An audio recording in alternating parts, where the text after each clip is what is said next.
ಎಲ್ಲ ನನ್ನ ಸ್ಪರ್ಧಾ ಮಿತ್ರರು ಕೂಡ ಇಂದಿನ ತರಗತಿಗೆ ಸ್ವಾಗತ ಸುಸ್ವಾಗತ. ನಾನು ನಿಮ್ಮ ಪ್ರೀತಿಯ ಗಣೇಶ್ ಸರ್, ವಿಜ್ಞಾನದ ಉಪನ್ಯಾಸಕರು. ರಾಜ್ಯದ ಎಲ್ಲಾ ಸ್ಪರ್ಧಾತ್ಮಕ ಪರೀಕ್ಷೆಗಳಿಗಾಗಿ ಕೆಇಎ ಮತ್ತು ಕೆಪಿಎಸ್ಸಿ ನಡೆಸತಕ್ಕಂತಹ ಪರೀಕ್ಷೆಗಳಲ್ಲಿ ಕೇಳ್ತಕ್ಕಂತಹ ವಿಜ್ಞಾನ ಮತ್ತು ತಂತ್ರಜ್ಞಾನ ಪ್ರಶ್ನೋತ್ತರಗಳನ್ನು ನಾನು ಇಲ್ಲಿ ಡಿಸ್ಕಸ್ ಮಾಡ್ತಾ ಹೋಗ್ತೀನಿ. ಯೂಸ್ ಮಾಡ್ಕೊಳ್ಳಿ. ಓಕೆ, ಇತ್ತೀಚೆಗೆ ಹಲವಾರು ಪ್ರಶ್ನೆಗಳನ್ನ ವಿಜ್ಞಾನ ವಿಭಾಗದಿಂದ ಕೇಳ್ತಾ ಇದ್ದಾರೆ. ಅವುಗಳನ್ನ ನಾನು ಇಲ್ಲಿ ಇನ್ ಡೀಟೇಲ್ ಆಗಿ ಡಿಸ್ಕಸ್ ಮಾಡ್ತಾ ಹೋಗ್ತೀನಿ. ಯೂಸ್ ಮಾಡ್ಕೊಳ್ಳಿ ಅನ್ನುವಂಥದ್ದು. ಇಲ್ಲಿ ಮೊದಲೇ ಪ್ರಶ್ನೆ ಕಾಣ್ತಾ ಇದೆ. ಕಾಂಡದ ವಾರ್ಷಿಕ ಉಂಗುರಗಳನ್ನು ಎಣಿಸುವುದರಿಂದ ಒಂದು ಮರದ ವಯಸ್ಸನ್ನು ಅಂದಾಜಿಸಬಹುದು. ಈ ಅಧ್ಯಯನಕ್ಕೆ ಏನೆಂದು ಕರೆಯುತ್ತಾರೆ? ಓಕೆ, ಇಲ್ಲಿ ಮೊದಲನೇದಾಗಿ ಇಲ್ಲಿ ಮೇನ್ ಕ್ವಶನ್ ಏನು, ಮರಗಳ ಅಧ್ಯಯನಕ್ಕೆ ಏನಂತ ಕರೀತಾರೆ ಅಂತ. ಆದ್ರೆ ಫಸ್ಟ್ ಲೈನ್ ಏನ್ ಕೊಟ್ಟಿದ್ದಾರೆ, ಕಾಂಡದ ವಾರ್ಷಿಕ ಉಂಗುರಗಳನ್ನು ಎಣಿಸುವುದರಿಂದ ಒಂದು ಮರದ ವಯಸ್ಸನ್ನು ಅಂದಾಜಿಸಬಹುದು. ಹೌದು, ಹೆಂಗೆ ಅಂತ ನೋಡೋದಾದ್ರೆ, ಇಲ್ಲಿ ಒಂದು ಮರವನ್ನ ಕಟ್ ಮಾಡಿದಾಗ ಅದರ ಕಾಂಡದಲ್ಲಿ ಈ ತರ ರಿಂಗ್ ಫಾರ್ಮೇಶನ್ ಆಗಿರುತ್ತೆ. ಹೌದಾ, ಕಾಂಡದಲ್ಲಿ ಅಥವಾ ಸ್ಟೆಮ್ ಅಲ್ಲಿ ಈ ತರ ರಿಂಗ್ ಫಾರ್ಮೇಶನ್ ಆಗಿರುತ್ತೆ. ಈ ಒಂದು ರಿಂಗ್ ಫಾರ್ಮೇಶನ್ ಆಗೋದಕ್ಕೆ 5 ವರ್ಷ ತಗೊಳುತ್ತೆ. ಹೌದಾ, 5 ವರ್ಷ. ಹಾಗಾದ್ರೆ ಇಲ್ಲಿ ಎಷ್ಟು ರಿಂಗ್ ಫಾರ್ಮೇಶನ್ ಆಗಿದೆ? 1 2 3 4 ಅಂದ್ರೆ 4 ಅಂದ್ರೆ 5 × 4 20 ವರ್ಷ ಆಯ್ತು. ಈ 4 ರಿಂಗ್ ಫಾರ್ಮೇಶನ್ ಆಗೋದಕ್ಕೆ. ಹಾಗಾದ್ರೆ ಈ ಮರ ಕಟ್ ಮಾಡಿದ್ಮೇಲೆ ಗೊತ್ತಾಗುತ್ತೆ ಇದು 20 ವರ್ಷದ ಮರ ಅಂತ ತಿಳ್ಕೊಬಹುದು. ಹಾಗಾದ್ರೆ ಇಲ್ಲಿ ಪ್ರಶ್ನೆ ಏನ್ ಕೇಳಿದಾನೆ, ಈ ಅಧ್ಯಯನಕ್ಕೆ ಏನಂತ ಕರಿತೀವಿ ಅಂತ. ಓಕೆ, ಮರಗಳು ಹೆಂಗೆ ಆಹಾರ ಮತ್ತು ನೀರನ್ನು ಸಾಗಾಣಿಕೆ ಮಾಡ್ತವೆ, ಹೆಂಗೆ ದ್ವಿತೀಯ ಸಂಶ್ಲೇಷಣ ಕ್ರಿಯೆಯನ್ನು ನಡೆಸ್ತವೆ, ಇದೆಲ್ಲದರ ಬಗ್ಗೆ ಅಧ್ಯಯನ ಮಾಡೋದಕ್ಕೆ ನಾವು ಡೆಂಡ್ರೋಕ್ರೊನಾಲಜಿ ಅಂತ ಕರಿತಾ ಹೋಗ್ತೀವಿ. ಹಾಗಾದ್ರೆ ಎರಡನೇ ಆಪ್ಷನ್ ಕಾಣ್ತಾ ಇದೆ. ಡರ್ಮಟಾಲಜಿ ಅಂದ್ರೆ ಏನು ಸರ್ ಅಂತ ಕೇಳ್ತಾ ಹೋದಾಗ, ಚರ್ಮದ ಅಧ್ಯಯನಕ್ಕೆ ನಾವೇನಂತ ಕರಿತೀವಿ? ಡರ್ಮಟಾಲಜಿ ಅಂತ ಕರಿತೀವಿ. ನೆಕ್ಸ್ಟ್ ಒರ್ನಿಥಾಲಜಿ ಅಂದ್ರೆ ಏನು? ಪಕ್ಷಿಗಳ ಅಧ್ಯಯನ. ನೆಕ್ಸ್ಟ್ ಪೊಮಾಲಜಿ ಅಂದ್ರೆ ಏನು? ಹಣ್ಣಿನ ಅಧ್ಯಯನ ಅಂತ ಕರಿತೀವಿ. ಇಲ್ಲಿ ಕನ್ಫ್ಯೂಸ್ ಆಗತ್ತರ ಇನ್ನೊಂದು ಕೊಡ್ತಾನೆ, ಕಾರ್ಪಾಲಜಿ ಅಂತ ಕೊಡ್ತಾನೆ. ಕಾರ್ಪಾಲಜಿ ಅಂದ್ರೆ ಏನು? ಬೀಜಗಳ ಅಧ್ಯಯನ, ಹಣ್ಣಿನ ಬೀಜಗಳ ಅಧ್ಯಯನ ಅಂತ ಹೇಳ್ಬೇಕಾಗಿತ್ತು. ಓಕೆ, ಇಲ್ಲಿ ಕನ್ಫ್ಯೂಸ್ ಆಗಕ್ಕೆ ಫಸ್ಟ್ ಆಪ್ಷನ್ ಅಲ್ಲೇ ಕೊಟ್ಬಿಡ್ತಾನೆ. ಹಾಗಾಗಿ ಕನ್ಫ್ಯೂಸ್ ಮಾಡ್ಕೋಬಾರ್ದು. ಸ್ವಲ್ಪ ವಿಜ್ಞಾನದ ಟಾಪಿಕ್ ಗಳಂದಾಗ ಸ್ವಲ್ಪ ನೀಟಾಗಿ ಓದ್ಕೋಬೇಕಾಗುತ್ತೆ. ಓಕೆ, ಇಲ್ಲಿ ಬೇಸಿಕ್ ಅನ್ನ ಮತ್ತೆ ಅಪ್ಲೈಡ್ ಕೆಮಿಸ್ಟ್ರಿ ಅನ್ನ ತುಂಬಾ ಚೆನ್ನಾಗಿ ಓದ್ಕೊಂಡಾಗ ಎಲ್ಲಾ ಪರೀಕ್ಷೆಯಲ್ಲಿ ಯಶಸ್ಸನ್ನ ಸಾಧಿಸೋದಕ್ಕೆ ತುಂಬಾ ಈಸಿ ಆಗುತ್ತೆ. ತುಂಬಾ ಪರೀಕ್ಷೆಯಲ್ಲಿ ಬೇಸಿಕ್ ಮತ್ತೆ ಅಪ್ಲೈಡ್ ಕೆಮಿಸ್ಟ್ರಿಯನ್ನ ಹಲವಾರು ಬಾರಿ ಪ್ರಶ್ನೆಗಳನ್ನ ಕೇಳಿದ್ದಾನೆ. ಓಕೆ, ಅವುಗಳನ್ನ ಬರ್ತಕ್ಕಂಥ ತರಗತಿಯಲ್ಲಿ ನಾನು ಡಿಸ್ಕಸ್ ಮಾಡ್ತಾ ಹೋಗ್ತೀನಿ. ಇಲ್ಲಿ ಎರಡನೇ ಪ್ರಶ್ನೆ ಕಾಣ್ತಾ ಇದೆ. ಮಾನವನ ರಕ್ತ ಪರಿಚಲನಾ ವ್ಯವಸ್ಥೆಗೆ ಸಂಬಂಧಿಸಿದಂತೆ ಈ ಕೆಳಗಿನ ಹೇಳಿಕೆಗಳನ್ನ ಪರಿಗಣಿಸಿ. ಹೌದು, ಹೇಳಿಕೆ 1 ಮತ್ತು ಹೇಳಿಕೆ 2 ಕೊಟ್ಟಿದ್ದಾನೆ. ಅವುಗಳನ್ನ ಡಿಸ್ಕಸ್ ಮಾಡೋಣ. ಏನು ಹೇಳಿಕೆ 1 ಏನ್ ಹೇಳುತ್ತೆ? ಎಲೆಕ್ಟ್ರೋಕಾರ್ಡಿಯೋಗ್ರಾಮ್ ಅಂದ್ರೆ ಇಸಿಜಿ ಕಾರ್ಡಿಯಾಕ್ ವಿದ್ಯುತ್ ಚಟುವಟಿಕೆಯ ಚಿತ್ರಾತ್ಮಕ ರೂಪಣೆಯಾಗಿದೆ ಅಂತ ಹೇಳಿದ್ದಾನೆ. ಹೌದು, ಇಲ್ಲಿ ಸಿಂಪಲ್ ಆಗಿ ಹೇಳೋದಾದ್ರೆ ಇಸಿಜಿ ಅಂದಾಗ ಈ ಇಸಿಜಿಯು ಎಲೆಕ್ಟ್ರೋಕಾರ್ಡಿಯೋಗ್ರಾಮ್ ಅಂತ ಅಥವಾ ಎಲೆಕ್ಟ್ರೋಕಾರ್ಡಿಯೋಗ್ರಾಮ್ ಅಂತ ಕರಿತೀವಿ. ಹೃದಯದ ಚಲನೆಯನ್ನ ಅಥವಾ ಹೃದಯದ ಕಾರ್ಯವನ್ನ ತಿಳಿಯೋದಕ್ಕೆ ನಾವು ಬಳಸ್ತಾ ಹೋಗ್ತೀವಿ. ಓಕೆ, ಇಲ್ಲಿ ಹಾಸ್ಪಿಟಲ್ಗೆ ಹೋದಾಗ ಎದೆನೋ ಬಂದಾಗ ಇಲ್ಲಿ ಒಂದು 4-5 ಪೈಪ್ಗಳನ್ನ ಇಟ್ಟು ಹಾರ್ಟ್ ಬೀಟ್ ಅನ್ನ ಚೆಕ್ ಮಾಡ್ತಾರೆ. ಆ ಗ್ರಾಫ್ ಮೂಲಕ ಹಾರ್ಟ್ ಬೀಟ್ ಅನ್ನ ಚೆಕ್ ಮಾಡ್ತಾರೆ. ಅದಕ್ಕೆ ನಾವು ಎಲೆಕ್ಟ್ರೋಕಾರ್ಡಿಯೋಗ್ರಾಫ್ ಅಥವಾ ಎಲೆಕ್ಟ್ರೋಕಾರ್ಡಿಯೋಗ್ರಾಮ್ ಅಂತ ಕರಿತಾ ಹೋಗ್ತೀವಿ. ಓಕೆ, ಇಲ್ಲಿ ಹೇಳಿಕೆ 2. ಹೌದು, ಹೇಳಿಕೆ 1 ಸರಿ ಇದೆ. ನೆಕ್ಸ್ಟ್ ಎರಡನೇದು ಹೇಳಿಕೆ 2 ಏನು? ಅಧಿಕ ರಕ್ತದೊತ್ತಡ ಎಂದರೆ ಸಾಮಾನ್ಯವಾದ 120/80 mm ಗಿಂತ ಕಡಿಮೆ ಇರುವ ರಕ್ತದ ಒತ್ತಡವಾಗಿದೆ. ತಪ್ಪು. ಹೇಳಿಕೆ 2 ತಪ್ಪಾಗುತ್ತೆ. ಹೆಂಗೆ ಅಂತಂದ್ರೆ ಇಲ್ಲಿ ನೋಡಿ, ಇಲ್ಲಿ ನಾರ್ಮಲ್ ಅಂದ್ರೆ ಎಷ್ಟು? ನಾರ್ಮಲ್ ಬಿಪಿ ಅಂದ್ರೆ ಎಷ್ಟು? ನಾರ್ಮಲ್ ಬಿಪಿ ಅಂದ್ರೆ 120/80. ಹೌದಾ, ಇಲ್ಲಿ ಹೈ ಬಿಪಿ ಅಂದ್ರೆ ಎಷ್ಟು? ಹೈ ಬಿಪಿ ಅಂದ್ರೆ 140/90 ಆಗುತ್ತೆ. ಹಾಗಾದ್ರೆ ಲೋ ಬಿಪಿ ಎಷ್ಟು ಅಂತ ಕೇಳಿದ್ರೆ 90/60 ಆಗ್ಬೇಕಾಗಿತ್ತು. ಹಾಗಾದ್ರೆ ಇಲ್ಲಿ ಏನ್ ಕೇಳಿದ್ರೆ ಅಧಿಕ ರಕ್ತದೊತ್ತಡ ಅಂದ್ರೆ ಎಷ್ಟು? ನಮಗೆ ಇಲ್ಲಿ 140/90 ಇರ್ಬೇಕಾಗಿತ್ತು ಅಥವಾ ಅದಕ್ಕಿಂತ ಜಾಸ್ತಿ ಇರ್ಬೇಕಾಗಿತ್ತು. ಇವರು ಏನ್ ಕೊಟ್ಟಿದ್ದಾರೆ? 120/80 ಕೊಟ್ಟಿದ್ದಾರೆ. ಹಾಗಾಗಿ ಇದು ತಪ್ಪಾದ ಹೇಳಿಕೆ ಆಗುತ್ತೆ. ಹಾಗಾಗಿ ಈ ಹೇಳಿಕೆ 2 ತಪ್ಪು. ಹೇಳಿಕೆ 1 ಸರಿ, ಆದ್ರೆ ಹೇಳಿಕೆ 2 ತಪ್ಪಾಗುತ್ತೆ. ಆಪ್ಷನ್ ಯಾವುದು ಹೊಂದಾಣಿಕೆ ಆಗುತ್ತೆ ನೋಡಿ? ಹೇಳಿಕೆ 1 ಸರಿ ಮತ್ತು ಹೇಳಿಕೆ 2 ತಪ್ಪು. ಆಪ್ಷನ್ 3 ಸರಿಯಾದ ಉತ್ತರ ಆಗುತ್ತೆ. ಇದಕ್ಕೆ ಹಾಕ್ಬೇಕಾಗಿತ್ತು. ಇತ್ತೀಚಿನ ಪರೀಕ್ಷೆಗಳಲ್ಲಿ ಹೇಳಿಕೆ 1 ಮತ್ತು ಹೇಳಿಕೆ 2 ಹಲವಾರು ಬಾರಿ ಹೇಳಿಕೆಗಳನ್ನ ಕೇಳ್ತಾ ಇದ್ದಾನೆ. ಹೇಳಿಕೆ 1 ಸರಿ, ಹೇಳಿಕೆ 2 ತಪ್ಪು, ಅಥವಾ ಹೇಳಿಕೆ 1 ಮತ್ತು 2 ತಪ್ಪು, ಅಥವಾ ಹೇಳಿಕೆ 1 ಮತ್ತು ಹೇಳಿಕೆ 2 ಎರಡೂ ಸರಿ, ಆದರೆ ಹೇಳಿಕೆ 2 ಒಂದಕ್ಕೆ ಸರಿಯಾದ ವಿವರಣೆಯಲ್ಲ ಅಂತ ಈ ತರ ಕನ್ಫ್ಯೂಸ್ ಆಗೋ ತರ ಪ್ರಶ್ನೆ ಕೇಳ್ತಾನೆ. ಇವುಗಳಿಗೆ ಸರಿಯಾದ ಉತ್ತರ ಹೇಳ್ಬೇಕು ಅಂತಂದ್ರೆ ನಾವು ಕರೆಕ್ಟ್ ಆಗಿ ಕಾನ್ಸೆಪ್ಟ್ ಅನ್ನ ಇನ್ ಡೀಟೇಲ್ ಆಗಿ ಡೆಪ್ತ್ ಆಗಿ ಓದಿರ್ಬೇಕು. ಹಂಗನ್ನ ಮಾತ್ರ ಈ ಹೇಳಿಕೆ ರೂಪದಲ್ಲಿ ಪ್ರಶ್ನೆಗಳನ್ನ ಈಸಿಯಾಗಿ ಆನ್ಸರ್ ಮಾಡಬಹುದು. ಅರ್ಥ ಆಯ್ತಾ? ನೆಕ್ಸ್ಟ್, ವಾಯುಮಂಡಲದ ಸಂಯೋಜನೆಗೆ ಸಂಬಂಧಿಸಿದಂತೆ ಶೇಕಡಾವಾರು ಪ್ರಮಾಣಕ್ಕನುಗುಣವಾಗಿ ಸರಿಯಾದ ಕ್ರಮವನ್ನು ಗುರುತಿಸಿ ಅಂತ ಪ್ರಶ್ನೆ ಕೇಳಿದ್ದಾನೆ. ಇಲ್ಲಿ ಆಪ್ಷನ್ ಹೋಗೋಕ್ಕಿಂತ ಮುಂಚೆ ನಾವು ಅನಲೈಸಿಸ್ ಮಾಡೋಣ. ವಾತಾವರಣ ಅಂದಾಗ ಯಾವ ಅನಿಲಗಳು ಎಷ್ಟು ಪ್ರಮಾಣದಲ್ಲಿ ಇದೆ ಅಂತ ನೋಡ್ತಾ ಹೋಗೋಣ. ಇಲ್ಲಿ ಮೊದಲನೇದಾಗಿ ನೈಟ್ರೋಜನ್ ನೋಡಿದಾಗ, ನೈಟ್ರೋಜನ್ ಅಥವಾ ಸಾರಜನಕ ಅಂತ ಕರಿತೀವಿ. ನೈಟ್ರೋಜನ್ ಅಥವಾ ಸಾರಜನಕ ಆ ವಾತಾವರಣದಲ್ಲಿ ಎಷ್ಟಿದೆ? 78.08% ಇದೆ. ಯಾವುದು? ಸಾರಜನಕ ಅಂದಾಗ. ನೆಕ್ಸ್ಟ್, ಆಕ್ಸಿಜನ್ ಅಥವಾ ಆಮ್ಲಜನಕ. ಆಮ್ಲಜನಕ ಅಂದಾಗ ಎಷ್ಟಿದೆ? 21% ಇದೆ. ಹೌದಾ? ನೆಕ್ಸ್ಟ್, ಆರ್ಗನ್ ಅಂದಾಗ 0.93% ಇದೆ. ಯಾವುದು? ಆರ್ಗನ್. ಹೌದು. ನೆಕ್ಸ್ಟ್, ಕಾರ್ಬನ್ ಡೈಆಕ್ಸೈಡ್ CO2 ಎಷ್ಟಿದೆ? ಇಂಗಾಲದ ಡೈಆಕ್ಸೈಡ್ ಅಂತ ಕರಿತಾ ಹೋಗ್ತೀವಿ. 0.043% ಇದೆ. ಯಾವುದು? ಇಂಗಾಲದ ಡೈಆಕ್ಸೈಡ್. ನೆಕ್ಸ್ಟ್, ನಿಯಾನ್ ಬರುತ್ತೆ. ನಿಯಾನ್ ಎಷ್ಟಿದೆ? 0.0018% ಇದೆ.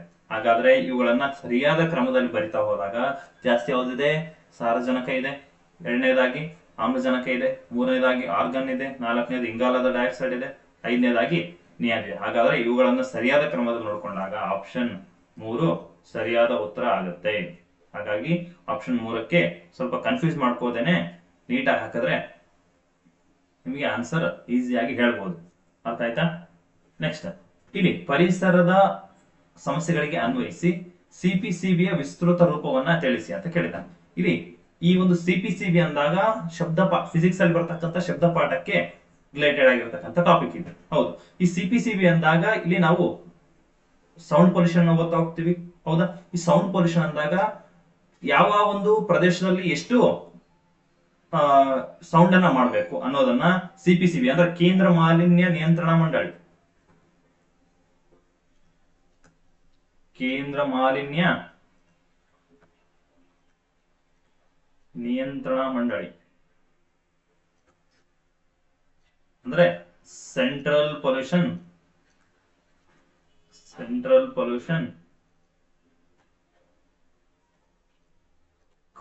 ಬೋರ್ಡ್ ಅಂತ ಕರಿತೀವಿ. ಹಾಗಾದ್ರೆ ಇದರ ಕೆಲಸ ಏನು ಅಂತ ನೋಡಿದಾಗ ಸಿಪಿಸಿಬಿ ಅಂದ್ರೆ ಸೆಂಟ್ರಲ್ ಪೊಲ್ಯೂಷನ್ ಕಂಟ್ರೋಲ್ ಬೋರ್ಡ್. ಹಾಗಾದ್ರೆ ಇಲ್ಲಿ ಸರಿಯಾದ ಉತ್ತರ ಯಾವ್ದಾಗುತ್ತೆ? ಎರಡನೇ ಆಪ್ಷನ್ ಆಗುತ್ತೆ.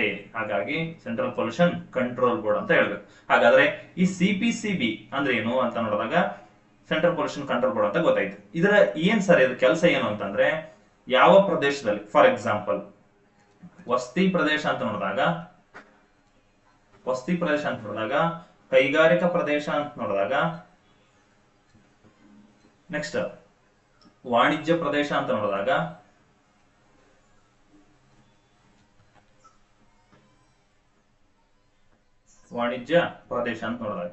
ಇಲ್ಲಿ ವಸತಿ ಪ್ರದೇಶ ಅಂದಾಗ ಬೆಳಗಿನ ಜಾವ ಎಷ್ಟಿರ್ಬೇಕು ಮತ್ತು ರಾತ್ರಿಯ ವೇಳೆ ಎಷ್ಟಿರ್ಬೇಕು ಅಂತ ಹೇಳುತ್ತೆ.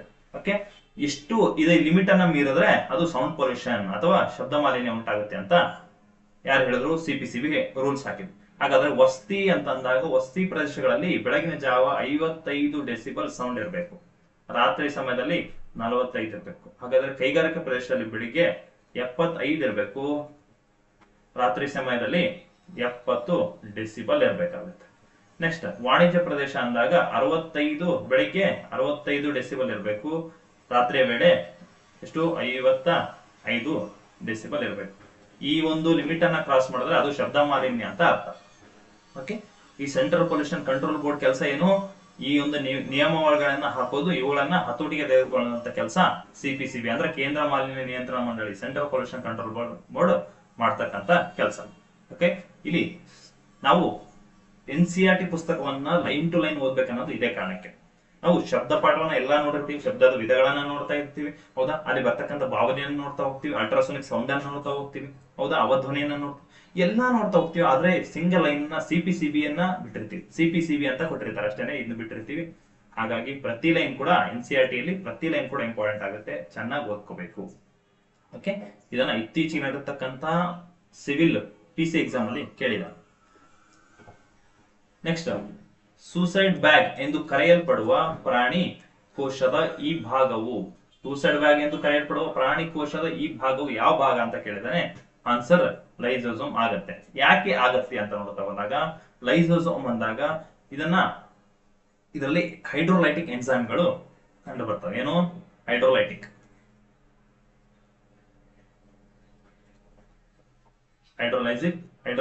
ಕಿಣ್ವ ಅಂತ ಕರಿತಾ ಹೋಗ್ತೀವಿ. ಈ ಹೈಡ್ರೋಲೈಟಿಕ್ ಕಿಣ್ವಗಳು ಏನ್ ಮಾಡುತ್ತಪ್ಪ ಅಂದ್ರೆ, ಕೆಲಸ ಮಾಡದೇ ಇರತಕ್ಕಂತಹ ಜೀವಕೋಶಗಳನ್ನ, ಸಸ್ಯಗಳಲ್ಲಿ ಕಂಡು ಬರ್ತಕ್ಕಂತಹ ಏನು ಸೋಮಾರಿತನ ಇರತಕ್ಕಂತಹ ಜೀವಕೋಶಗಳನ್ನ ತೆಗೆದುಕೊಂಡು ತನ್ನ ಚೀಲದಲ್ಲಿ ಹಾಕೊಳ್ಳೋದು. ಚೀಲ ಈ ತರ ಇರುತ್ತೆ, ಹೌದಾ, ಈ ತರ ಚೀಲ ಇರುತ್ತೆ. ಯಾವ ಏನು ಕೆಲಸ ಮಾಡ್ತಾ ಇರೋದಿಲ್ಲೋ, ಯಾವ ಸುಮ್ನೆ ಕೂತಿರ್ತಾವೋ ಅಂತ ಜೀವಕೋಶಗಳನ್ನ ತೆಗೆದುಕೊಂಡು ಇದರಲ್ಲಿ ಹಾಕೊಂಡು ಇವುಗಳನ್ನ ಸಾಯಿಸುತ್ತೆ. ಯಾವುದು ಕೆಲಸಕ್ಕೆ ಬರದಿರ್ತಕ್ಕಂಥ ಜೀವಕೋಶಗಳನ್ನ, ಯಾವುದು ಲೈಸೋಸೋಮ್ ಅಂತ. ಈ ಲೈಸೋಸೋಮ್ ಏನ್ ಮಾಡುತ್ತೆ, ಯಾವ ಜೀವಕೋಶಗಳು ಕೆಲಸ ಮಾಡ್ತಾ ಇರೋದಿಲ್ವೋ ಅವುಗಳನ್ನ ತೆಗೆದುಕೊಂಡು ಈ ಚೀಲದಲ್ಲಿ ಹಾಕೊಳ್ಳುತ್ತೆ. ಈ ಚೀಲದಲ್ಲಿ ಹಾಕೊಂಡಾಗ ಆ ಜೀವಕೋಶಗಳು ಸತ್ತೋಗ್ತವೆ. ಹಾಗಾಗಿ ಇವುಗಳನ್ನ ನಾವು ಆತ್ಮಹತ್ಯಾ ಸಂಚಿಗಳು ಅಂತ ಕರಿತೀವಿ. ಯಾವ್ದನ್ನ, ಲೈಸೋಸೋಮ್ ಅಂದಾಗ. ಈ ಲೈಸೋಸೋಮ್ ಅಂದಾಗ ಇನ್ನೊಂದು ಪಾಯಿಂಟ್ ನೆನಪಿಟ್ಕೋಬೇಕು, ಇದನ್ನ ಕಂಡು ಹಿಡಿದಿರ್ತಕ್ಕಂಥ ವಿಜ್ಞಾನಿ ಕ್ರಿಶ್ಚಿಯನ್ ಡೆಡುವೆ.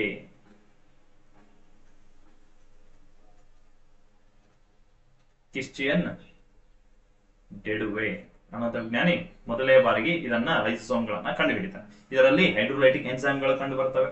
ಈ ಒಂದು ಕೆಲಸಕ್ಕೆ ಬರದೇ ಇರತಕ್ಕಂತ ಜೀವಕೋಶಗಳನ್ನ ತೆಗೆದುಕೊಂಡು ಆತ್ಮಹತ್ಯೆ ತನ್ನ ಸಂಚೆಯಲ್ಲಿ ಹಾಕೊಳ್ಳುತ್ತೆ, ಅವುಗಳನ್ನ ಸಾಯಿಸುತ್ತೆ. ಅದಕ್ಕೆ ಇದನ್ನ ಆತ್ಮಹತ್ಯೆ ಸಂಚೆ ಅಂತ ಕರೀತಾರೆ. ಈ ಒಂದು ಪ್ರಾಸೆಸ್ಗೆ ನಾವು ಹೈಡ್ರೋಲೈಟಿಕ್ ಪ್ರಾಸೆಸ್ ಅಂತ ಕರಿತೀವಿ, ಅಥವಾ ಹೈಡ್ರೋಲೈಟಿಕ್ ಚಟುವಟಿಕೆ ಅಂತ ಕರಿತೀವಿ. ಓಕೆ, ಇನ್ನು ಎರಡನೇದಾಗಿ ಬಂತು ರೈಬೋಸೋಮ್. ಹಂಗಂದ್ರೆ ಏನು ಸರ್ ರೈಬೋಸೋಮ್ ಅಂತ ನೋಡ್ತಾ ಹೋದಾಗ, ರೈಬೋಸೋಮ್ ಅಂದಾಗ ಇದನ್ನ ಕಂಡು ಹಿಡಿದಂತ ವಿಜ್ಞಾನಿ ಯಾರು, ಪಲೇಡ್ ಅನ್ನುವಂತ ವಿಜ್ಞಾನಿ ಏನ್ ಮಾಡ್ತಾನೆ, ರೈಬೋಸೋಮ್ ಅನ್ನ ಕಂಡು ಹಿಡಿತಾನೆ. ಜೀವಕೋಶದ ಅತ್ಯಂತ ಚಿಕ್ಕ ಕಣದಂಗ ಯಾವುದು ಅಂತ ಕೇಳಿದ್ರೆ ಅದು ರೈಬೋಸೋಮ್ ಆಗುತ್ತೆ. ಅತ್ಯಂತ ಚಿಕ್ಕ ಕಣದಂಗ ಯಾವುದು, ರೈಬೋಸೋಮ್ ಅಂದಾಗ. ಇನ್ನು ಇದರ ಕೆಲಸ ಏನು ಸರ್ ಅಂತ ಕೇಳಿದಾಗ, ಇದು ರೈಬೋಸೋಮ್ ಅಂದಾಗ ಪ್ರೋಟೀನ್ ಉತ್ಪಾದನೆ ಮಾಡುತ್ತೆ. ಹಾಗಾಗಿ ಇದನ್ನು ನಾವು ಪ್ರೋಟೀನ್ ಕಾರ್ಖಾನೆ ಅಂತ ಕರಿತಾ ಹೋಗ್ತೀವಿ. ಜೀವಕೋಶದ ಪ್ರೋಟೀನ್ ಕಾರ್ಖಾನೆ ಯಾವುದು ಅಂತ ಕೇಳಿದ್ರೆ ಅದು ಪ್ರೋಟೀನ್ ಕಾರ್ಖಾನೆ ಯಾವುದು ಅಂತ ಕೇಳಿದ್ರೆ ಅದು ರೈಬೋಸೋಮ್ ಅಂತ ಹೇಳ್ಬೇಕಾಗಿತ್ತು. ನೆಕ್ಸ್ಟ್ ಮೂರನೇದು ಬರುತ್ತೆ ಯಾವುದು, ಮೈಟೋಕಾಂಡ್ರಿಯಾ. ಈ ಮೈಟೋಕಾಂಡ್ರಿಯಾವನ್ನು ಮೊದಲನೇದಾಗಿ ಕಂಡುಹಿಡಿದಂತ ವಿಜ್ಞಾನಿ ಯಾರು, ಕೊಲ್ಲಿಕರ್ ಮತ್ತು ರಿಚರ್ಡ್ ಆಲ್ಟ್ಮನ್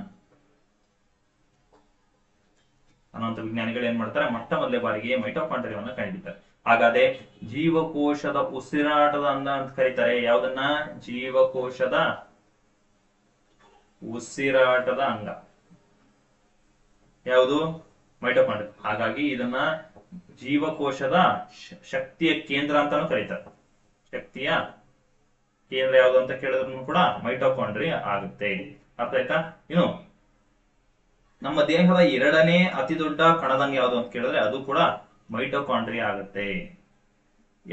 ನಮ್ಮ ದೇಹದ ಅತ್ಯಂತ ಎರಡನೇ ದೊಡ್ಡ ಕಣದಂಗ ಯಾವುದು ಅಂತ ಕೇಳಿದ್ರೆ ಮೈಟೋಕಾಂಡ್ರಿಯಾ ಆಗುತ್ತೆ. ದೇಹದ ಯಾವ ಭಾಗದಲ್ಲಿ ಅತಿ ಹೆಚ್ಚು ಮೈಟೋಕಾಂಡ್ರಿಯಾಗಳು ಕಂಡು ಬರುತ್ತೆ ಅಂತ ಕೇಳಿದಾಗ ಅದು ಲಿವರ್ ಅಥವಾ ಯಕೃತ್ ಅಂತ ಹೇಳ್ಬೇಕಿತ್ತು. ಲಿವರ್ ಅಥವಾ ಯಕೃತ್. ಹಾಗಾದ್ರೆ ಮೈಟೋಕಾಂಡ್ರಿಯಾದಲ್ಲಿ DNA ಗಳು ಕೂಡ ಕಂಡು ಬರ್ತವೆ. ಅರ್ಥ ಆಯ್ತಾ? ಇಷ್ಟು ಮೈಟೋಕಾಂಡ್ರಿಯಾ ಬಗ್ಗೆ. ನೆಕ್ಸ್ಟ್ ಇಲ್ಲಿ ಸೆಂಟ್ರೋಸೋಮ್ಗಳಂತ ಬರುತ್ತೆ. ಈ ಸೆಂಟ್ರೋಸೋಮ್ಗಳು ಈ ಒಂದು ಸೆಂಟ್ರೋಸೋಮ್ಗಳನ್ನ ನಾವು ಏನಂತ ಕರಿತೀವಿ? ಮೊದಲನೇದಾಗಿ ಇದನ್ನ ಕಂಡು ಹಿಡಿದಂತ ವಿಜ್ಞಾನಿ ವಾನ್ ಬೆಂಡನ್ ಅಂತ ವಿಜ್ಞಾನಿ ಸೆಂಟ್ರೋಸೋಮ್ ಅಥವಾ ಸೆಂಟ್ರಿಯೋಲ್ಗಳನ್ನ ಕಂಡು ಹಿಡಿತಾನೆ. ಆದ್ರೆ ಇದರ ಕೆಲಸ ಏನು ಸರ್ ಅಂತ ಕೇಳಿದಾಗ ಕೋಶ ವಿಭಜನೆಗೆ ಸಹಾಯ ಮಾಡುತ್ತೆ. ಯಾವುದು? ಸೆಂಟ್ರೋಸೋಮ್ ಅಂದಾಗ. ಇದು ಪ್ರಾಣಿ ಜೀವಕೋಶದಲ್ಲಿ ಮಾತ್ರ ಕಂಡು ಬರುತ್ತೆ, ಸಸ್ಯ ಜೀವಕೋಶದಲ್ಲಿ ಕಂಡು ಬರೋದಿಲ್ಲ ಯಾವುದು ಸೆಂಟ್ರೋಸೋಮ್ ಅಥವಾ ಸೆಂಟ್ರಿಯೋಲ್ಗಳು ಅಂದಾಗ. ಇನ್ನು ನರಕೋಶದಲ್ಲಿ ಸೆಂಟ್ರೋಸೋಮ್ಗಳು ಕಂಡು ಬರೋದಿಲ್ಲ. ಇದು ಒಂದು ವಿಶೇಷ ಪಾಯಿಂಟ್ ಆಗಿದೆ. ಅರ್ಥ ಆಯ್ತಾ? ಇಷ್ಟೇನು ಈ ಒಂದು ಲೈಸೋಸೋಮ್, ರೈಬೋಸೋಮ್ ಮತ್ತೆ ಮೈಟೋಕಾಂಡ್ರಿಯಾ, ಸೆಂಟ್ರೋಸೋಮ್ ಈ 4ರ ಬಗ್ಗೆ ಇನ್ಫಾರ್ಮೇಶನ್. ಅರ್ಥ ಆಯ್ತಾ? ಇನ್ನು ಯಾವ ಕಣದ ಇನ್ನೊಂದು ಈ ಒಂದು ಜೀವಕೋಶ ಅಂತ ಬಂದಾಗ ಇವುಗಳಲ್ಲಿ ಅತಿ ಹೆಚ್ಚು ಪ್ರಶ್ನೆ ಕೇಳ್ತಕ್ಕಂತ ಒಂದು ಭಾಗ ಅಂದ್ರೆ ಅದು ಯಾವ ಕಣದಂಗವು ಪ್ರೋಟೀನ್ ಉತ್ಪಾದನೆ ಮಾಡುತ್ತವೆ ಅಂತ ಕೇಳಿದ್ರೆ ಅದು ರೈಬೋಸೋಮ್ ಮಾಡುತ್ತೆ, EPR ಮಾಡುತ್ತೆ ಅಂದ್ರೆ ಎಂಡೋಪ್ಲಾಸ್ಮಿಕ್ ರೆಟಿಕ್ಯುಲಮ್ ಮತ್ತು ನ್ಯೂಕ್ಲಿಯೋಲಸ್. ಈ 3 ಕೂಡ ಏನ್ ಮಾಡ್ತವೆ? ಪ್ರೋಟೀನ್ ಅನ್ನ ಉತ್ಪಾದನೆ ಮಾಡ್ತವೆ. ನೆಕ್ಸ್ಟ್, ಸಕ್ಕರೆ ಕಾರ್ಖಾನೆಯಲ್ಲಿ ಕಾಕಂಬಿಯಿಂದ ಮೊಲಾಸಿಸ್ ಇಂದ ಇಥೈಲ್ ಆಲ್ಕೋಹಾಲ್ ಅನ್ನು ತಯಾರಿಸುವಾಗ ಸಕ್ಕರೆಯನ್ನು ಗ್ಲೂಕೋಸ್ ಆಗಿ ಮತ್ತು ಗ್ಲೂಕೋಸ್ ಅನ್ನು ಇಥೈಲ್ ಆಲ್ಕೋಹಾಲ್ ಆಗಿ ಪರಿವರ್ತಿಸುವ ಕಿಣ್ವಗಳು ಕ್ರಮವಾಗಿ ಯಾವುದು? ಇಲ್ಲಿ ಸಕ್ಕರೆ ತಯಾರಿಸಬೇಕು ಅಂತಂದ್ರೆ ಫ್ಯಾಕ್ಟರಿಗಳಲ್ಲಿ ಕಬ್ಬನ್ನ ತಗೋತೀವಿ, ಹೌದಾ? ಈ ಕಬ್ಬಿನ ಏನು ಕಬ್ಬಿನ ಮತ್ತೊಂದು ಭಾಗವೇ ಯಾವುದು? ಕಾಕಂಬಿ, ಹೌದಾ? ಈ ಕಾಕಂಬಿಯನ್ನ ತಯಾರು ಮಾಡ್ಬೇಕಾದ್ರೆ ಸಕ್ಕರೆ ಕಾರ್ಖಾನೆಯಲ್ಲಿ ಕಾಕಂಬಿಯಿಂದ ಇಥೈಲ್ ಆಲ್ಕೋಹಾಲ್ ನ ತಯಾರು ಮಾಡ್ತಾರೆ. ಈ ವೇಸ್ಟ್ ಅಂದ್ರೆ ಸಕ್ಕರೆ ಆಗದೆ ಇರತಕ್ಕಂತ ವೇಸ್ಟ್ ಮೆಟೀರಿಯಲ್ ನಾವು ಕಾಕಂಬಿ ಅಂತ ಕರಿತಾ ಹೋಗ್ತೀವಿ. ಇದು ಹಲವಾರು ವರ್ಷ ಇಟ್ಟರು ಕೂಡ ಕೆಡೋದಿಲ್ಲ. ಅರ್ಥ ಆಯ್ತಾ? ಈ ಕಾಕಂಬಿಯಿಂದ ನಾವು ಇಥೈಲ್ ಆಲ್ಕೋಹಾಲ್ ಅಥವಾ ಎಥನಾಲ್ ಅನ್ನ ತಯಾರಿಕೆ ಮಾಡ್ತೀವಿ. ಇಥೈಲ್ ಆಲ್ಕೋಹಾಲ್ ಅಥವಾ ನಾವು ಏನಂತ ಕರಿತೀವಿ? ಎಥನಾಲ್ ಅಂತ ಕರಿತೀವಿ. ಇವೆರಡೂ ಕೂಡ ಒಂದೇ. ಇದು ಇಥೈಲ್ ಆಲ್ಕೋಹಾಲ್ ಮತ್ತು ಎಥನಾಲ್ ಅನ್ನ ಮಾಡಬೇಕಾದ್ರೆ ಎರಡು ಏನು ಕಿಣ್ವಗಳು ಕಂಡು ಬರುತ್ತೆ. ಯಾವ್ದ್ರಲ್ಲಿ? ಈಸ್ಟ್ ಅಲ್ಲಿ. ಇಥೈಲಿಂದ ಅಥವಾ ಏನು ಕಾಕಂಬಿಯಿಂದ ಇಥೈಲ್ ಆಲ್ಕೋಹಾಲ್ ಅಥವಾ ಎಥನಾಲ್ ಅನ್ನ ತಯಾರು ಮಾಡಬೇಕಾದ್ರೆ ನಾವು ಈಸ್ಟ್ ಅನ್ನ ಬಳಸ್ತಾ ಹೋಗ್ತೀವಿ. ಈ ಈಸ್ಟ್ ಅಲ್ಲಿ ಕಂಡು ಬರತಕ್ಕಂತ 2 ಕಿಣ್ವಗಳು ಯಾವುದು ಅಂತ ಇಲ್ಲಿ ಇಂಡೈರೆಕ್ಟ್ ಪ್ರಶ್ನೆ ಕೇಳಿದಾನೆ. ಹಾಗಾದ್ರೆ ಯಾವ 2 ಕಿಣ್ವಗಳು ಕಂಡು ಬರುತ್ತೆ ಅಂದ್ರೆ ಅದು ಇನ್ವರ್ಟೇಸ್ ಮತ್ತು ಜೈಮೇಸ್. ಇವೆರಡು ಕೆಲಸ ಏನು ಸರ್ ಅಂತ ನೋಡಿದಾಗ ಇಲ್ಲಿ ಇನ್ವರ್ಟೇಸ್ ಏನ್ ಮಾಡುತ್ತಪ್ಪ ಅಂದ್ರೆ ಸಕ್ಕರೆಯನ್ನ ಅಥವಾ ಸುಕ್ರೋಸ್ ಅನ್ನ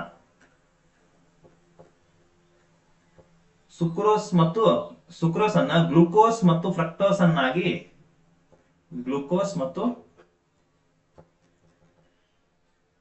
ಫ್ರಕ್ಟೋಸ್ ಆಗಿ ವಿಭಜನೆ ಮಾಡುತ್ತೆ. ಯಾವುದು?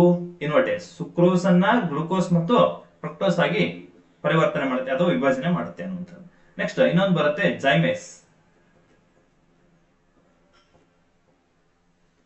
ಈ ಜೈಮೇಸ್ ನ ಕೆಲಸ ಏನು ಸರ್ ಅಂತ ಕೇಳ್ತಾ ಹೋದಾಗ ಇಲ್ಲಿ ಜೈಮೇಸ್ ಅಂದಾಗ ಇಥೈಲ್ ಆಲ್ಕೋಹಾಲ್ ನ ತೆಗೆದುಕೊಂಡು ಇಲ್ಲಿರ್ತಕ್ಕಂಥ ಗ್ಲೂಕೋಸ್ ನ ಸಹಾಯದಿಂದ ಯಾವ್ದನ್ನ ಕಾರ್ಬನ್ ಡೈಆಕ್ಸೈಡ್ ಮತ್ತು ಯಾವ್ದನ್ನ ಇಥೈಲ್ ಆಲ್ಕೋಹಾಲ್ ನ ತಯಾರು ಮಾಡುತ್ತೆ. ಯಾವುದು? ಜೈಮೇಸ್ ಅಂದಾಗ. ಅರ್ಥ ಆಯ್ತಾ?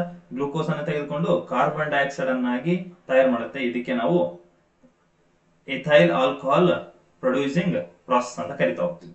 ಈ ಸಕ್ಕರೆ ಕಾರ್ಖಾನೆಯಲ್ಲಿ ಕಾಕಂಬಿಯಿಂದ ನಾವು ಇಥೈಲ್ ಆಲ್ಕೋಹಾಲ್ ಅಥವಾ ಏನು ಎಥನಾಲ್ ಅಂತ ಹೇಳ್ತೀವಿ, ಈ ಒಂದು ಪ್ರಾಸೆಸ್ ಮೂಲಕ ನಡೀತಾ ಹೋಗುತ್ತೆ. ಅರ್ಥ ಆಯ್ತಾ?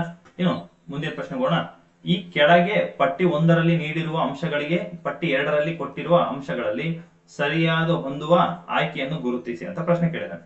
ಆನ್ಸರ್ ಏನು?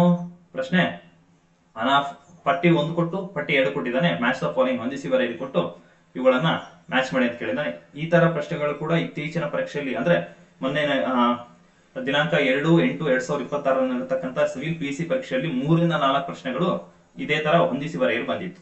ಹೌದಾ? ವಿಜ್ಞಾನ ವಿಭಾಗದಿಂದ 2ರಿಂದ 3 ಬಂದಿತ್ತು. ಓಕೆ, ಇವುಗಳನ್ನ ಮ್ಯಾಚ್ ಮಾಡ್ತಾ ಹೋಗೋಣ, ನೋಡೋಣ.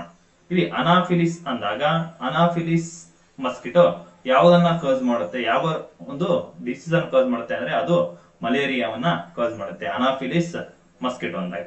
Okay, next aedes aegypti. 2ನೇದು ಇಡೀಸ್ ಈಜಿಪ್ಟಿ ಅಂದಾಗ ಡೆಂಗು ಅನ್ನ ಕಾಸ್ ಮಾಡುತ್ತೆ, ಇಡೀಸ್ ಈಜಿಪ್ಟಿ ಅಂತ ಕರಿತೀವಿ. ಓಕೆ, ನೆಕ್ಸ್ಟ್ ಕ್ಯುಲೆಕ್ಸ್ ಸೊಳ್ಳೆ. ಕ್ಯುಲೆಕ್ಸ್ ಅಂದಾಗ ಆನೆಕಾಲು ರೋಗವನ್ನ ಫಾರ್ಮ್ ಮಾಡುತ್ತೆ. ಹೌದಾ? ಆನೆಕಾಲು ರೋಗಕ್ಕೆ ಕಾರಣವಾಗಿರತಕ್ಕಂಥ ಸೊಳ್ಳೆ ಯಾವುದು ಅಂದ್ರೆ ಅದು ಕ್ಯುಲೆಕ್ಸ್ ಸೊಳ್ಳೆ. ನೆಕ್ಸ್ಟ್ ಇದು ಟೆಟ್ಸಿನೋಣ.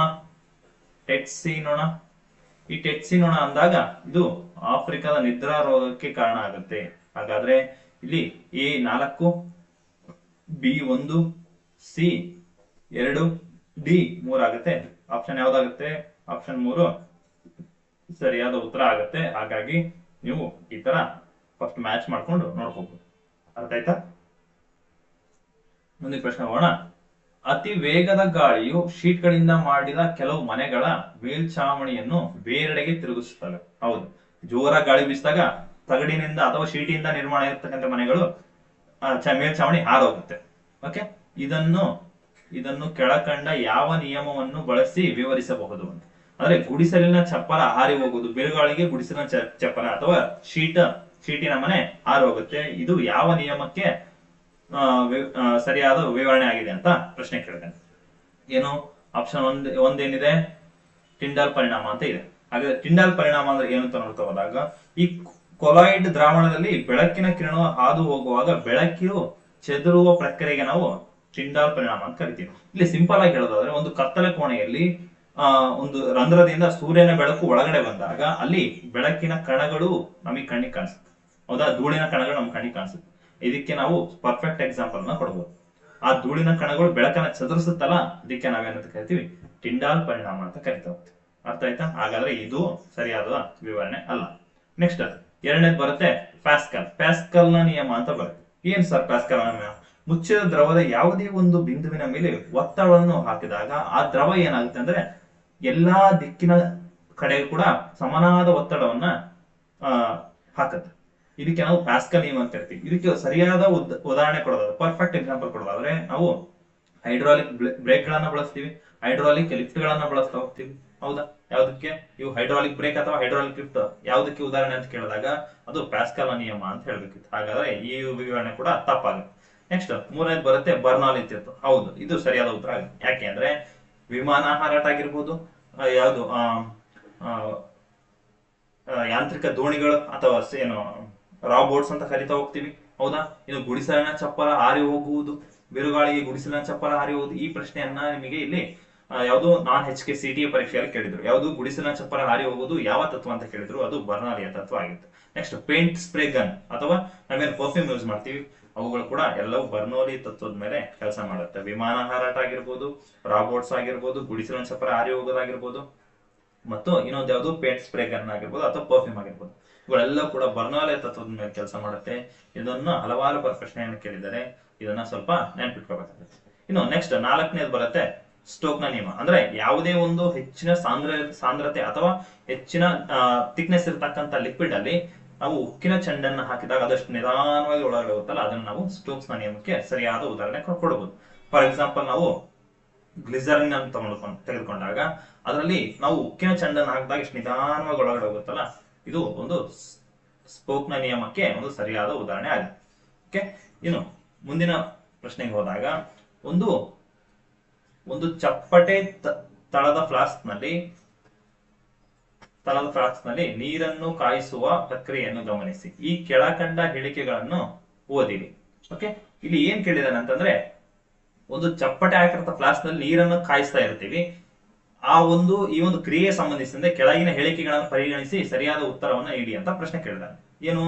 ನೀರನ್ನು ಕಾಯಿಸಿದಾಗ ಬಿಸಿ ನೀರು ಕೆಳಗೆ ಬರುತ್ತದೆ ಹಾಗೂ ತಣ್ಣನೆ ನೀರು ಮೇಲೆ ಹೋಗುತ್ತದೆ. ತಪ್ಪು. ಇಲ್ಲಿ ಒಂದು ಪಾತ್ರೆಯಲ್ಲಿ ನಾವು ನೀರನ್ನ ಹಾಕಿ ಇಟ್ಟಾಗ ಮೊದಲನೇದಾಗಿ ಯಾವ ನೀರು ಕಾಯುತ್ತೆ ಅಂದ್ರೆ ಕೆಳಗಿನ ನೀರು ಕಾಯುತ್ತೆ. ಅರ್ಥ ಆಯ್ತಾ?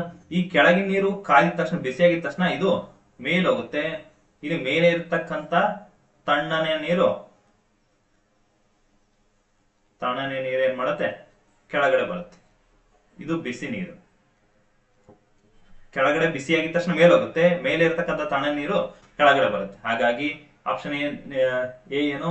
ನೀರನ್ನು ಕಾಯಿಸಿದಾಗ ಬಿಸಿ ನೀರು ಕೆಳಗೆ ಬರುತ್ತದೆ ಹಾಗೂ ತಣ್ಣನೆ ನೀರು ಮೇಲೆ ಹೋಗುತ್ತದೆ. ಇದು ವಿರುದ್ಧವಾದ ಹೇಳಿಕೆ ಆಯ್ತು. ಆದ್ರೆ ಹಾಗಾಗಿ ಇದು ತಪ್ಪಾಯ್ತು, ತಪ್ಪಾದ ಹೇಳಿಕೆ. ನೆಕ್ಸ್ಟ್ ಆಪ್ಷನ್ ಬಿ ಹೇಳುತ್ತೆ, ನೀರನ್ನು ಕಾಯಿಸಿದಾಗ ಬಿಸಿ ನೀರು ಮೇಲೆ ಇರುತ್ತದೆ ಹಾಗೂ ತಣ್ಣನೆ ನೀರು ಕೆಳಗೆ ಬರುತ್ತೆ. ಈಗ ಅದನ್ನೇ ತಾನೇ ಹೇಳಿತು. ಹೌದು, ಸರಿಯಾದ ಹೇಳಿಕೆ ಆಯ್ತು, ಬಿ. ನೆಕ್ಸ್ಟ್ ಆಪ್ಷನ್ ಸಿ, ನೀರನ್ನು ಕಾಯಿಸಿದಾಗ ತಣ್ಣನೆ ನೀರು ಫ್ಲಾಸ್ಕ್ ನ ಅಕ್ಕಪಕ್ಕದ ಬದಿಯಿಂದ ಉಷ್ಣದ ಆಕಾರದ ಕಡೆಗೆ ಪ್ರವಹಿಸುತ್ತದೆ.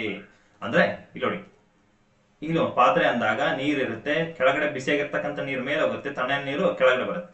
ಇಲ್ಲಿ ಬಿಸಿ ನೀರು ಹೆಂಗಾಗುತ್ತೆ ಅಂದ್ರೆ ಮಧ್ಯಭಾಗದಿಂದ ಡೈರೆಕ್ಟ್ ಆಗಿ ಮೇಲೆ ಹೋಗುತ್ತೆ. ಆದ್ರೆ ತಣ್ಣನೆ ನೀರು ಏನ್ ಮಾಡುತ್ತೆ ಅಂದ್ರೆ ಇಲ್ಲಿ ಅಂಚುಗಳಿಂದ, ಸೈಡ್ಗಳಿಂದ, ಅಂದ್ರೆ ಪಾತ್ರೆಯ ಅಂಚಿನಿಂದ ನಿಧಾನಕ್ಕೆ ಕೆಳಗಡೆ ಬರುತ್ತೆ. ಈ ತರ ನಿಧಾನಕ್ಕೆ ಬರುತ್ತೆ. ಅದನ್ನೇ ಅವ್ರು ಕೇಳಿದ್ದು, ನೀರನ್ನು ಕಾಯಿಸಿದಾಗ ತಣ್ಣ ನೀರು ಫ್ಲಾಸ್ಕ್ ನ ಅಕ್ಕಪಕ್ಕದ ಬದಿಯಿಂದ ಉಷ್ಣದ ಕಡೆಗೆ ಬರ್ತಾ ಇದೆ ಅಂತ. ಹೌದು, ಈ ಹೇಳಿಕೆ ಸರಿಯಾಗಿದೆ.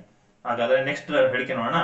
ನೀರನ್ನು ಕಾಯಿಸಿದಾಗ ಬಿಸಿಯಾದ ನೀರು ಫ್ಲಾಸ್ಕ್ ನ ಅಕ್ಕಪಕ್ಕದ ಬದಿಯಿಂದ ಉಷ್ಣದ ಆಕಾರದ ಕಡೆಗೆ ಪ್ರವಹಿಸುತ್ತದೆ. ತಪ್ಪು. ಬಿಸಿ ನೀರು ಹೆಂಗೋಗುತ್ತೆ? ಮಧ್ಯಭಾಗದಿಂದ ಡೈರೆಕ್ಟ್ ಆಗಿ ಮೇಲೋಗುತ್ತೆ. ಹಾಗಾಗಿ ಆಪ್ಷನ್ ಡಿ ಕೂಡ ತಪ್ಪಾಗುತ್ತೆ.